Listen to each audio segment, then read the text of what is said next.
महाकुंभ की भगदड़ में कुचलकर हजारों लोगों के स्वर्गवास होने की खबर आ रही है, लेकिन घटना स्थल पर मौजूद धर्मगुरुओं के तरफ से मरने वालों के पक्ष में कोई दबाव नहीं बनाया जा रहा है और सरकार भी आधिकारिक आंकड़े नहीं बता रही है।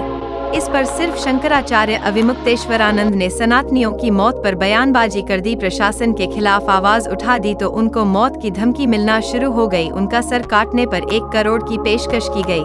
शंकराचार्य ने योगी सरकार और प्रशासन की लापरवाही पर सवाल उठाया था। मुख्यमंत्री जी का बयान आया। मुख्यमंत्री जी ने कहा कि कुछ रात को भगदड़ हुई है, ऐसे घटना हो गई, कुछ लोग घायल हुए हैं, गंभीर रूप से घायल हुए हैं और अफवाहों पर ध्यान न दें। फिर उनका ट्विटर आया, ट्विटर पर उन्होंने लिखा कि अफवाहों पर ध्यान न दें। अब आप बताइए कि मुख्यमंत्री ने धोखा किया कि नहीं हमारे साथ। फिर उन्होंने अखाड़े कुल वालों से बात किया कि सब ठीक है। उन्हीं के वक्तव्य का प्रभाव रहा कि उस पहले अखाड़ों ने रद्द कर दिया था कि हम स्नान नहीं करेंगे, बाद में अखाड़े सारे संत महंत सब स्नान किए। आपने हमको धोखा में रखा कि कोई मृत्यु नहीं हुई है। हिंदू धर्म में ये नियम है कि जब परिवार में कोई मर जाता है, विशेष करके ऐसी घटनाओं में भोजन नहीं करता है कोई। हम कल एक दिन उपवास नहीं रख सकते थे उनके लिए जो चले गए, आपने उससे हमको वंचित कर दी। तो इतना बड़ा धोखा संत समाज के साथ, इतना बड़ा धोखा संत सनातनियों के साथ, इतना बड़ा धोखा हम लोगों के साथ कैसे इन्होंने कर दिया? क्यों कर दिया? क्या आपने देश के सामने झूठ क्यों बोला? सनातनियों के सामने झूठ क्यों बोला?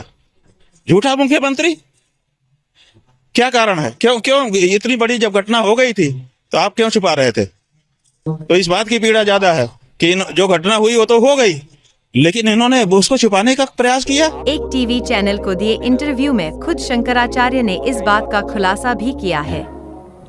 जब हमारी आंखों के सामने कोई दबेगा, कुचलेगा, मरेगा, उसकी लाश देखने का, उसके परिजनों से मिलने का, उसकी कहानी सुनने का हमको मौका मिलेगा, तो हमारे मन में जो भाव उत्पन्न होंगे वो किसी न किसी रूप में अभिव्यक्त होंगे।